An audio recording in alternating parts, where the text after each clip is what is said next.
Hello everyone. This is a lecture series of cryptography, network security and cyber laws. In this lecture, I'm going to talk about identity-based encryption. Along with this, I'm going to talk about Authentication 1 and few protocols of Authentication 1. Let us see what is identity-based encryption.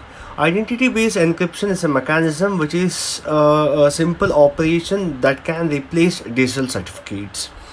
If let us consider we have two users, let me consider the first user as user A and second user as B.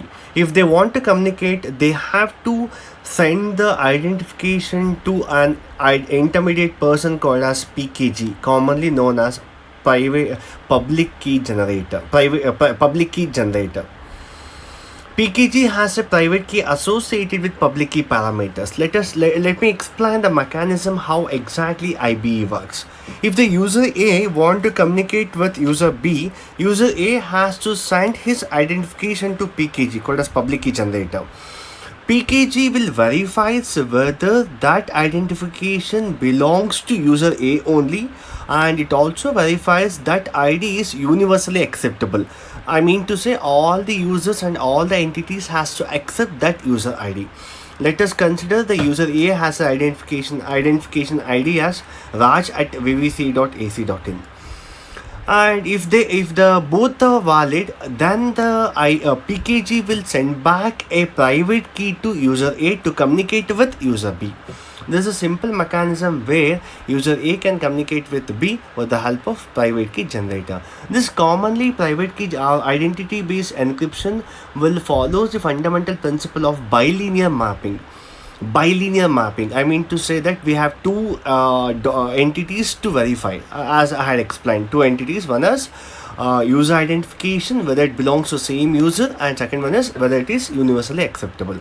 The first identity we consider here it as U, and second identity we'll consider it as V. Let us consider the integer constant k1 and k2, and the user identity U can be again split up into two things. One is user 1, u1 and u2. If we have simplified this with the help of integer constant, that will get the answer as k1 into bilinear mapping of u1 comma v plus k2 into bilinear mapping of u2 comma v. Again we have to apply bilinear mapping function for function two times, where u1, u2 and v are the elements of the set, and k2 and k2 are the integer constant, and the u dot v is a dot product of two vectors. If you want to have the better understanding, let us see one example on this. Let us consider the value u is equal to 2, 4, 1 and value v is equal to 5, 3, 2. If you want to do the product of this, there should be a condition where the column of the first matrix should have the same value with the row of the second matrix, right?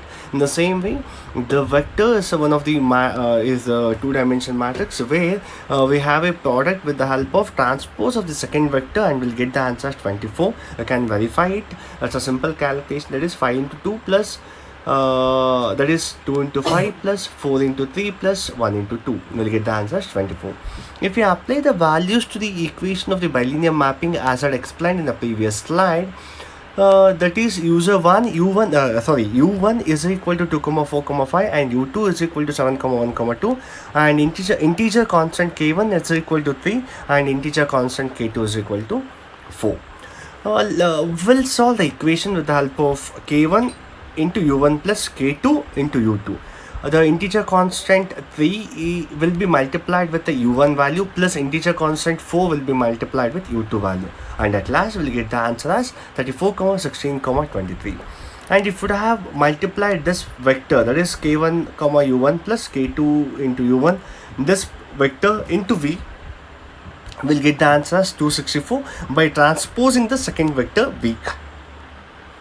And we'll verify with the right hand side, where k1 into u1 dot v plus k2 into u2 dot v will get the answer by transposing the second vector v, will get again the same answer as 264. If the values, if they are not matching or if they are not satisfying both the values, then there will be a problem with the identification or authentication. This is the user A or neither the user B who want to communicate along through PKG. They have a identification or authentication problem.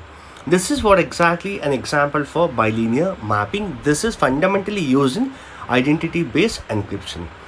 Let us move on to the next topic where we can call it as authentication 1. The authentication is one of the fundamental features of network security or network security, and the meaning of this is one person identity. Any user, if they want to prove himself that I am the valid user, there will be some unique identification, correct? That is the better example for that is a better the meaning of authentication, commonly known as one's man identity. There are two important mechanisms of authentication. One is one-way authentication and mutual authentication. As the name itself indicates, in one-way authentication, either user A or user B has to anyone has to authenticate in the mechanism. In case of mutual authentication, both A and also B have to authenticate. Okay. And at last we'll see what is dictionary attacks, and in this lecture let us see what is one-way authentication. The better resembling operation what we can give is client-server communication. If any user, let us see an example of Flipkart or any shopping website, where if any user want to buy any product, he has to provide his own username and password and respective credential information to authenticate himself to the Flipkart server, correct? But we are not going to authenticate whether the Flipkart is authenticated or not. That is the meaning of one-way authentication. The major drawback, again, the one-way authentication will be divided into two mechanisms. One is password-based authentication and one more called as certificate-based authentication. Password-based authentication, the meaning of this is the data will be sent by using some passwords. What a major drawback of the password? Eavesdropping and internal attacker. The better resembling operation for eavesdropping is if I'm typing a password for system or laptop or a mobile device, if somebody saws the password without knowing our knowledge, that password will be captured in their mind, and that is called as eavesdropping, correct? And that the password will be used in the further communication for the respective usage. That is that attacker is called as eavesdropper, and that operation is called as eavesdropping. And what is the second major drawback of this internal attacker? Either user A or user B, if they compromise with the password and if they share with the third party, the complete mechanism fails to work. That is the meaning of internal attacker. The second important mechanism of this one-way authentication is certificate-based authentication. Certificate-based authentication and password-based authentication we'll see in the next upcoming slides. One-way authentication with the help of either the passwords or cryptographic hash, they are called as challenge response protocol. Why they are commonly called as CR protocols, challenge response. What is the meaning of challenge response? Challenge is nothing but the request the user will send. If the request is validated and if the request is valid, the receiver will send back the reply. That is the response. For the respective challenge, will get the response. Hence, it is called as challenge response protocol. The complete operation of authentication will see with the help of a stick diagram by considering two users as user A and B, as shown here. Will use the same convention or notion of representation throughout authentication concepts. User A will send his own identification A to B. B will validate his identification by his reply, and A will send back the data with the help of the password and response sent by the B. What a major drawback? Obviously, we'll call it as internal attacker and eavesdropping, and that can be overcome with the help of we can see here. We can see here the A will send the response and B will send the reply. And what A will does, he will encrypt the password with the help of the response. I mean, using the password, the response will be encrypted. The password will be not sent in the plain fashion.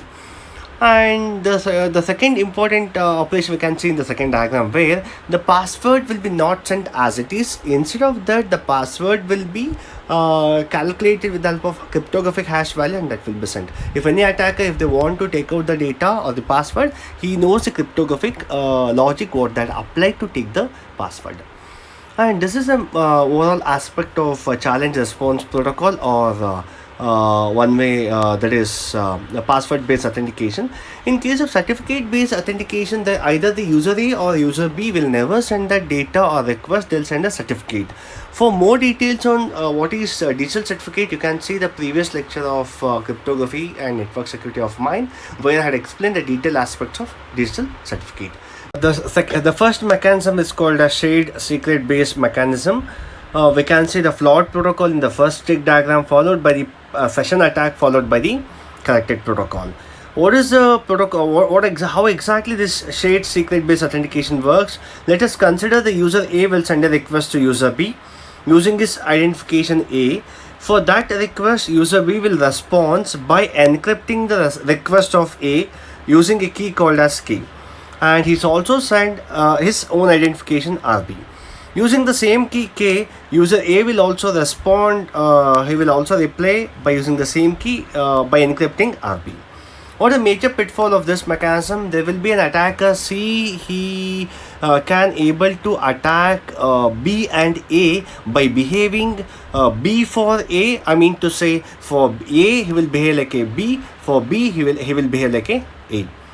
That can be explained with the help of next session diagram, and is also called as parallel session attack, and this attack is also called as a reflection attack. Why it's called as reflection attack? For user A he will reflect like B, for user B he will reflect like A, but actually he is not either user A or user B, he is an attacker C, hence it is called as reflection attack. C will send a request to B by his own identification A and RA. What B will does, he will assume that I got the request from A, and he'll send the proper reply to C. What he'll send, request of encryption data of RA and his identification RB. Using those data, C will send the actual request to A. What A will feel, oh, I got the request from B, and he'll also send the actual reply to C. But that will be reaches to attacker C, and using those data, the C will communicate with B. This attack is called as session attack. This can be overcome with the help of next corrected protocol. You can check out there, where A will send his own identification, B will not only encrypt the response request of A, he'll also encrypt the request identification of B. Both RA and RB will be encrypted. Using those data, A will encrypt the user identification of B by using decryption, using the same key as user A and user B will communicate with the help of same key, and he'll get the response RB. And this is how exactly shared secret based authentication mechanism works. The second mechanism is called as asymmetric key based authentication, where he will not send the actual data. He'll also not only send the data, along with that he'll also send his own certificate.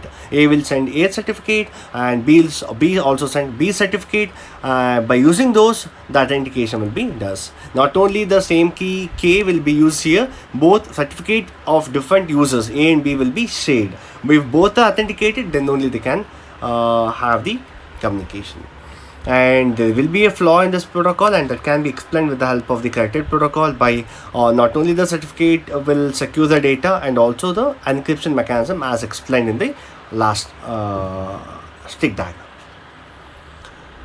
And also we have session keys. Session keys are the keys where the attacker may respond, or will, as we have delay in the communication, that feels that some attacker may in the communication.